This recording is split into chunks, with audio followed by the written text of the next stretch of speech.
Langdon বংশীয় যুঁজাৰু প্ৰাক-ব্ৰিটিছ যুগৰ শাসক আহোম জাতিয়ে নিজ প্ৰতাপেৰে অসম সাম্ৰাজ্য গঠন কৰি অদম্য সাহসেৰে অসমবাসীক একতাৰ এনাজৰীৰে বান্ধি সুশৃংখলভাৱে প্ৰায় 600 বছৰকাল ৰাজত্ব কৰি অসমীয়া জাতি সভ্যতা কৃষ্টি সংস্কৃতিক একত্ৰিত কৰি বৰ অসমৰ ভেটি সুদৃঢ় কৰি গঢ়ি তুলি অসমীয়াৰ গৌৰৱৰ বিজয় ধ্বজা উৰুৱাইছিল।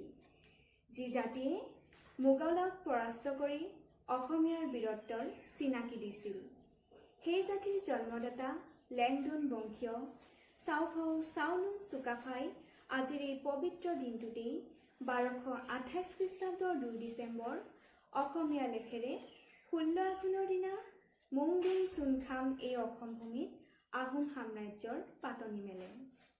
প্ৰিয় শুভাকাংক্ষীসকল, আজিৰ এই আহোম দিৱসৰ পবিত্ৰ ক্ষণত সেইজনা স্বাধীন চিতীয়া মহাপ্ৰতাপী অগ্ৰজ পুৰুষলৈ মই নাম চয়নিকা বুঢ়াগোহাঁইয়ে জনাওঁ সশ্ৰদ্ধ প্ৰণিপাত।